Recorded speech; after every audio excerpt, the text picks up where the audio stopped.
Shalom, salam jumpa dalam renungan harian kita Sabtu 27 Agustus 2022, pekan biasa ke-21. Dan hari ini kita memperingati Santa Monica. Saudara-saudariku yang terkasih, dengan peringatan Santa Monica, marilah kita mengingat dan sekaligus mendoakan mereka yang terpanggil menjadi seorang ibu di dalam keluarga kita masing-masing. Kiranya Santa Monica boleh juga menjadi teladan bagi para ibu, khususnya di dalam menghadapi atau juga membina anak-anak di dalam keluarga.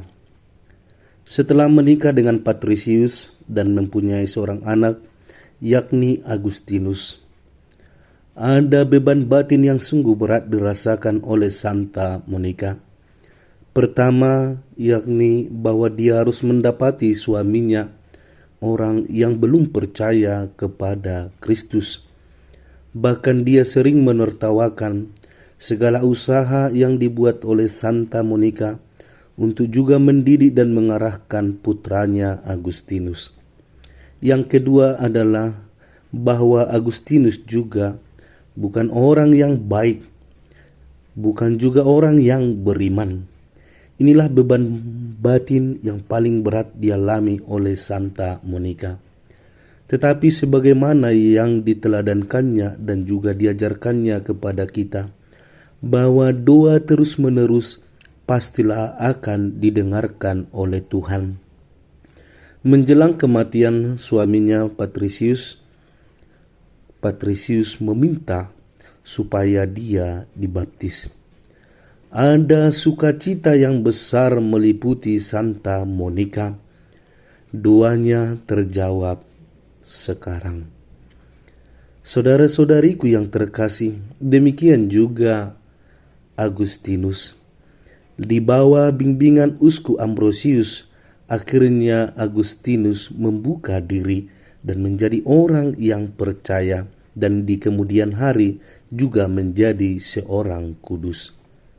Saudara-saudariku yang terkasih, maka saya katakan tadi, baiklah pada tempat yang pertama kita mengingat dan mendoakan orang tua kita masing-masing, khususnya ibu kita, agar mereka tetap menjadi ibu yang kuat dan tangguh, khususnya di dalam menanamkan iman di dalam keluarga.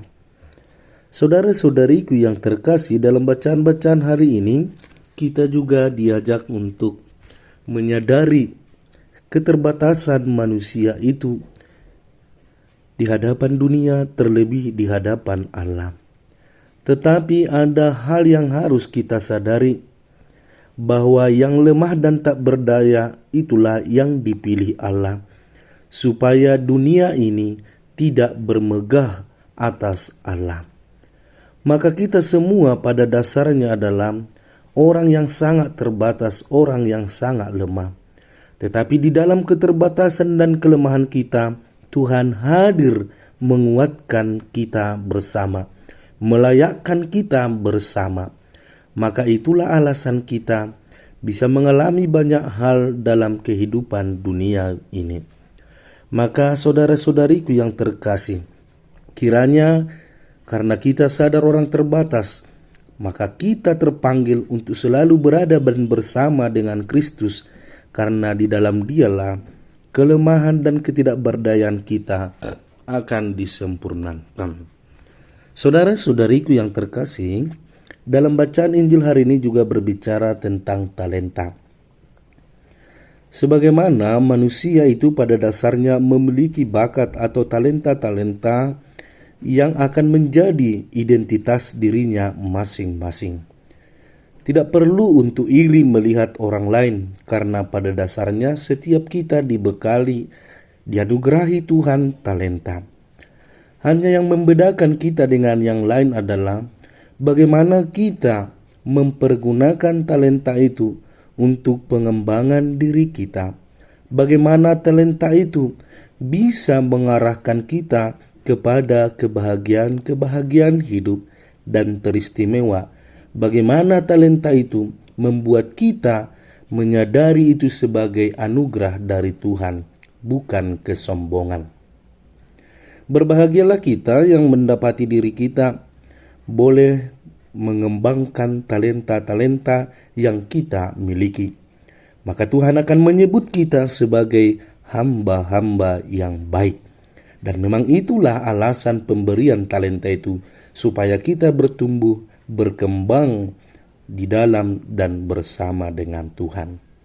Saudara-saudariku yang terkasih, maka pokok permenungan kita lewat bacaan dan peringatan hari ini, yang pertama, mari kita menghargai dan menjadikan ibu kita masing-masing sebagai sumber berkat dan rahmat Tuhan. Dan khusus kepada ibu-ibu sekalian yang dicintai Tuhan, marilah menjadikan keluarga kita sebagai alasan untuk tetap bertahan, berjuang sampai selama-lamanya. Semoga doa ibu sekalian sungguh-sungguh menjadi berkat, khususnya bagi putra dan putri di dalam keluarga. Yang kedua, mari saudara-saudari menggali kembali dan mengembangkan talenta yang sudah diberikan Tuhan. Ingat, talenta itu hendaknya kita tujukan untuk mencapai perjamuan surgawi, bukan hanya berhenti untuk menikmati kehidupan duniawi ini. Shalom, Tuhan memberkati. Amin.